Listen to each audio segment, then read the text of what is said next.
কাৰ হাতলৈ যাব দিল্লী শাসনৰ বাকজৰী দিল্লীৰ মুখ্যমন্ত্ৰীৰ তালিকা চূড়ান্ত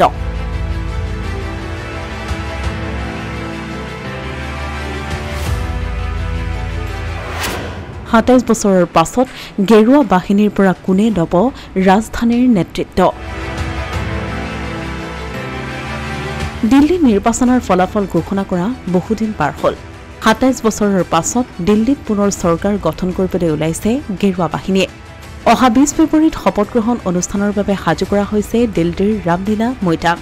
সকলো প্ৰস্তুতি জোৰদাৰভাৱে চলিছে পেণ্ডেলৰ পৰা আদি কৰি চকী মেজ সকলো সাজু কৰা হৈছে কিন্তু বৰ্তমানলৈকে চূড়ান্ত হোৱা নাই দিল্লীৰ নতুন মুখ্যমন্ত্ৰী হ'ব কোন শেহতীয়াকৈ বিজেপিয়ে প্ৰস্তুত কৰিছে চাৰিজনীয়া এখন বিশেষ তালিকা এই তালিকাৰ পৰা কোনোবা এগৰাকীক দিল্লীৰ মুখ্যমন্ত্ৰী পাতিব বিজেপিয়ে নতুন দিল্লী সমষ্টিত অৰবিন্দ কেজৰিৱালক পৰাস্ত কৰা পাৰভেজ বাৰ্মাৰ নাম নিৰ্বাচনৰ পিছৰে পৰাই দিল্লীৰ মুখ্যমন্ত্ৰী হিচাপে চৰ্চাত আছে কিছুদিনৰ আগলৈকে পাৰভেজ বাৰ্মাকে সকলোৱে মুখ্যমন্ত্ৰীত্বৰ দৌৰত আগত আছে বুলি ভাবি আহিছিল যদিও শেষ মুহূৰ্তত সলনি হৈছে পৰিৱেশ দিল্লীৰ নতুন মুখ্যমন্ত্ৰীৰ দৌৰত এতিয়া সবাতোতকৈ আগত আছে এগৰাকী মহিলা বিজেপি বিধায়িকা নাম তেওঁৰ ৰেখা গুপ্তা এক সূত্ৰৰ খবৰৰ ভিত্তিত ৰাষ্ট্ৰীয় সংবাদ মাধ্যমে প্ৰকাশ কৰা খবৰ অনুসৰি সকলোকে চেৰাই এতিয়া ৰেখা গুপ্তা আছে তালিকাৰ প্ৰথম স্থানত দ্বিতীয় স্থানত থকা বিধায়কগৰাকী হৈছে ৰোহিণী সমষ্টিৰ বিধায়ক বিজেন্দ্ৰ গুপ্তা কেজৰিৱাল চৰকাৰৰ দিনত বিৰোধী দলপতি আছিল বিজেন্দ্ৰ গুপ্তা দলৰ এগৰাকী পুৰণি নিষ্ঠাবান কাৰ্যকৰ্তা হৈছে বিজেন্দ্ৰ গুপ্তা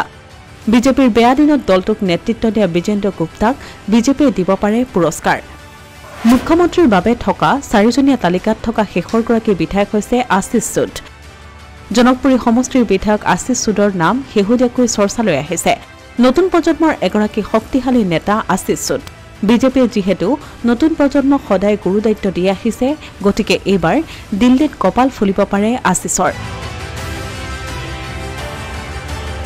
মুখ্যমন্ত্ৰীত্বৰ বাছনিৰ ক্ষেত্ৰত সদায় বিজেপিয়ে সকলোকে আচৰিত কৰি আহিছে চৰ্চা চলি থকা নেতাৰ বিপৰীতে অন্য কোনো এগৰাকী নেতাক দায়িত্ব দি সকলোকে চবক দি আহিছে বিজেপিয়ে